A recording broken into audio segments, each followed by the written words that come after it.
সরস্বতী পুজোর দিন সকালে আমি আর আমার বরমশাই রেডি হয়ে বেরিয়ে পড়লাম। তো দেখো কোথায় যাচ্ছি আমরা। এই যে আমরা চলে এসেছি পল্লী বাংলা ফার্ম হাউসে।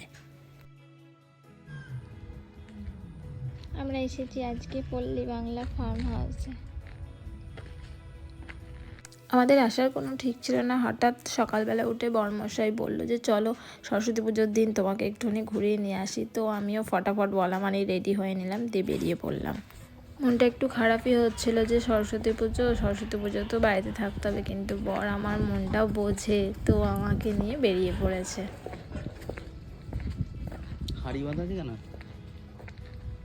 ডিজাইন আমাদের বলেছিল এই চারদিকে নদীতে বসানো জন্য সোলারের ল্যাম্পগুলো বসানো আছে। বিয়ে বাড়ি ভাড়া নেয়, হ্যাঁ এখন আর ম্যারেজ হল বলে না, ব্যাংকুয়েটই বলে। হ্যাঁ কিন্তু এখানেও হবে বিয়ে বাড়ি। হ্যাঁ হয়েছে তাহলে টুটি ফুটি সাজানো বা কত গোলাপ, কি সুন্দর। সেই হলুদটা কি ভাল লাগছে গো। চারা দেবে না আমাদের একটু? তাহলে কি হবে বাড়িতে বসে এখন হবে নাকি? আর শীতকাল চলে যাচ্ছে তো খাপা ও হবে আর ঠিক খাপা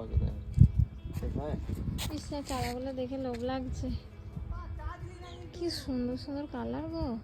এই অরেঞ্জটা হেভি লাগছে, এই অরেঞ্জটা আছে তো আমাদের। মরে গেছে, ওটা হয় না। সবগুলো কালারই ছিল, হলুদ ছিল, লাল ছিল, এই কালারটা আছে দেখবেন, কি সুন্দর লাগছে।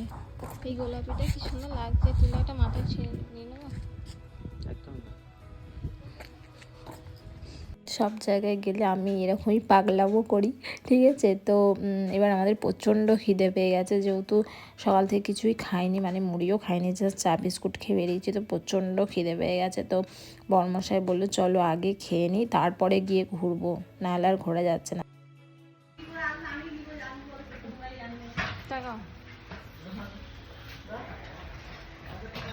এবার আমরা খাওয়ার জন্য চলে এসেছি। সেদিন আমার ইচ্ছা ছিল যে একটু থালি সিস্টেম খাওয়ার, কিন্তু ওখানে থালির কিছু আইটেম আমি দেখতে পেলাম না, অ্যাভেলেবেল ছিল না। তো সেই জন্য as usual mixed fried rice আর চিলি চিকেনে নিয়েছিলাম। এবার খাবার টাবার খেয়ে আমরা এখানে বসে একটু গল্প করব আর একটু তোমাদের চারিদিকটা ঘুরে দেখাবো। সরস্বতী পুজো ছিল তো তাই জন্য অনেক কাপেলই এসেছিলো সেখানে। তো অনেকে ফ্যামিলি নিয়েও ঘুরতে এসেছিল। আমরা যখন গেলাম তখন আমাদেরকে নিয়ে মোস্টলি 5টা বা 6টা কাপেলই ছিল, ঠিক আছে। তো তারপরে আস্তে আস্তে প্রচণ্ড, আমরা খেতে গেছি, খেয়ে বেরিয়ে দেখছি প্রচণ্ড ভিড়, মানে এমনকি আমরা যতক্ষণ ছিলাম বা আমরা বেশিক্ষণ থাকিনি ওখানে, তো ফিরে আসার সময়ও অনেকে আসছিলো, প্রচুর ভিড় হয়ে যাচ্ছিলো সেই টাইমটা। তো আমরা বেশিক্ষণ থাকিনি, যেহেতু প্রচণ্ড রোদ ছিল, আর কতক্ষণই বা থাকবো ওখানে। তো ওই জন্য আমরা চলে এসেছিলাম। যেহেতু আমাদের প্ল্যান ছিল না, তো সাডেনলি প্ল্যান হয়েছে, তো ওই জন্য আমরা ওই রেডি হয়ে 11:30 বেজে গেছিলো আমাদের বেরোতে। আর আমরা ওই 3টের মধ্যে বাড়ি চলে এসেছিলাম। যেহেতু বর্ধমানের কাছেই ছিল, তো এটা একটা সুবিধা হয়েছিল আমাদের। আর এখানে দেখো একটা দোলনা করা আছে, কি সুন্দর। তো আমরা দুজনে বেশ কিছুক্ষণ ধরে একটু দোল খেয়ে নিচ্ছিলাম। আর আমাকেও বরমশাই বললো তুমি একটু বসো, আমি তোমাকে একটা সুন্দর করে ভিডিও করে দিই, কিছু ছবি তুলে দিই। তো দেখো আমাকে খুব সুন্দর করে একটা ভিডিও করে দিয়েছিল।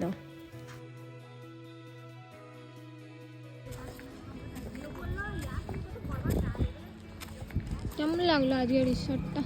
খুব সুন্দর। এর আগেও আমি এসেছি এবং খুব ভালো লাগলো। আগেও মতো আরও সাজানো, তার নতুন ব্যাঙ্কুয়েট হয়েছে, ওটাও ভালো, খুব সবই ভালো মোটামুটি।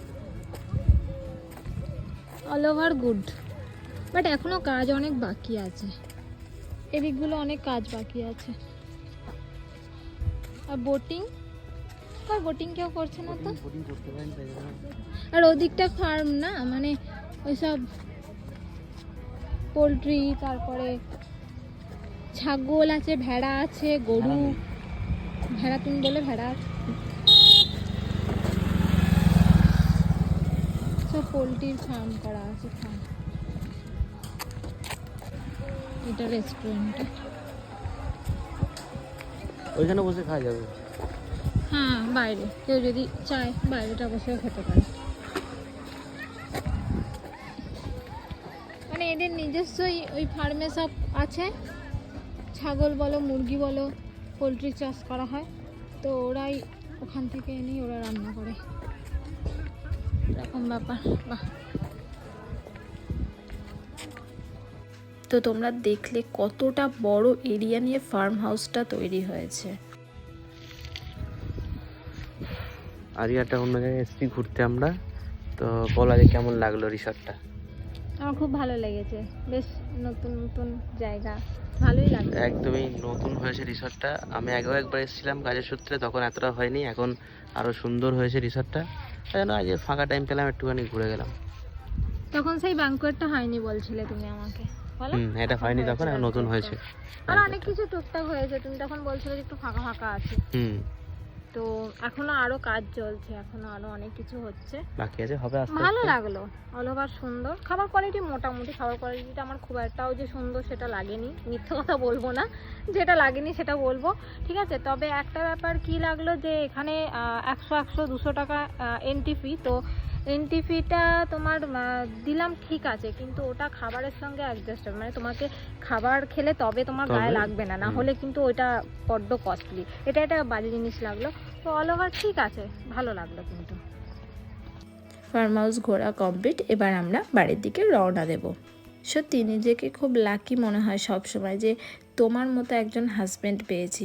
তুমি সব সময় আমাকে ফিল করো যে হ্যাঁ, মেয়েরা কেন সবসময় বাড়িতে বসে থাকবে, কেন সবসময় বাড়িরই কাজ করবে। তাদেরও দরকার বাইরের জগৎটাকে দেখার, বাইরে মাঝে মাঝে আউটিংয়ে যাওয়ার, তবে তো মন ভালো থাকবে। এই কথাটা তুমি আমাকে সব সময় বলো। তুমি যে এতটা ভাবো আমার কথা, ইনফ্যাক্ট তুমি একটা ছেলে হয়ে একটা মেয়ের জন্য এতটা বোঝো, এটার জন্য আমার সত্যি প্রাউড ফিল হয় যে তুমি আমার হাজব্যান্ড। তো আজকের ব্লগটা এইখানেই, সবাই সুস্থ থাকবেন, ভালো থাকবেন, টাটা।